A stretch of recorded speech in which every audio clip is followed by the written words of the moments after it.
மாதம் பிறந்ததும் சம்பள மகிழ்ச்சி வருகிறதா? இஎம்ஐ பயம் துரத்துகிறதா? மாதத்தின் தொடக்கமும் இறுதியும் எப்படி போகிறது என்பது குறித்து எமது செய்தியாளர் ஜெயசீலன் எழுப்பிய கேள்விக்கு திருவள்ளூர் பகுதி மக்கள் தெரிவித்த கருத்துக்களை பார்க்கலாம். நான் தனியார் நிறுவனத்தில் வேலை செய்கிறேன். மாதமானா ரெண்டு இஎம்ஐ கட்டுறேன். சம்பளம் வேணால் கையில் இருக்க மாட்டேங்குது. வருமானமும் பத்தலை. என்ன பண்ணுறது தெரியல.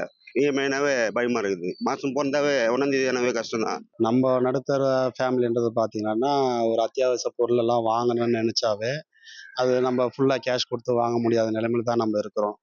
ஏன்னா நம்மளோட சம்பாத்தியம் அந்த அளவுக்கு தான் இருக்குது. அதனோட அடிப்படையில் நம்ம நெக்ஸ்ட் என்ன பண்ணுறோன்னா, இஎம்ஐ தான் தேடி போய் நம்ம பண்ணுறோம். அந்த இஎம்ஐ பார்த்தீங்கன்னா அடுத்து வர ஒரு சந்தோஷத்தவே கெடுக்கிறதா தான் இருக்குது. ஒரு 2ஆம் தேதி வந்துச்சு 1ஆம் தேதி வந்துச்சுனாவே அதிர்ச்சி ஆகுது.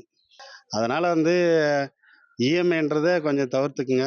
அது கொஞ்சம் நல்லதாக தான் இருக்கும் ஃபேமிலிக்கு. இஎம்ஐ பிரச்சனைன்றது எங்களுக்கு இது கடந்த நாளாக ரொம்ப அவதியாக இருக்குது. இந்த 28ஆம் தேதி இஎம்ஐ வந்துருமோன்றதால எங்களுக்கு ரொம்ப சங்கடமாக இருக்குது.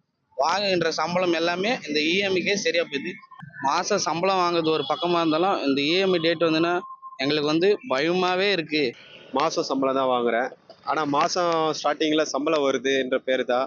ஆனால் இஎம்ஐ எங்களுக்கு ரொம்ப பயமாக இருக்குது. மாதம் இறுதியில் பார்த்திங்கன்னா எங்களுக்கு ரொம்ப கஷ்டத்தை கொடுக்குது. இதுதான் சம்பளம் வாங்குறது தான் பேர். ஆனால் இஎம்ஐயை தான் போகுது. எங்களுக்கு எந்த ஒரு பயனும் இல்லை. மாதம் பிறந்ததும் சம்பள மகிழ்ச்சி வருகிறதா? இஎம்ஐ பயம் துரத்துகிறதா? மாதத்தின் தொடக்கமும் இறுதியும் எப்படி போகிறது என்பது குறித்து திருவள்ளூர் பகுதி மக்கள் தெரிவித்த கருத்துக்களை நாம் பார்த்தோம். இனி செல்லும் இடமெல்லாம் செய்தி.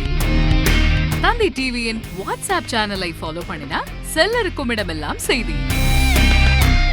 இதோ QR கோட் இப்பவே ஸ்கேன் பண்ணுங்க, ஃபாலோ பண்ணுங்க.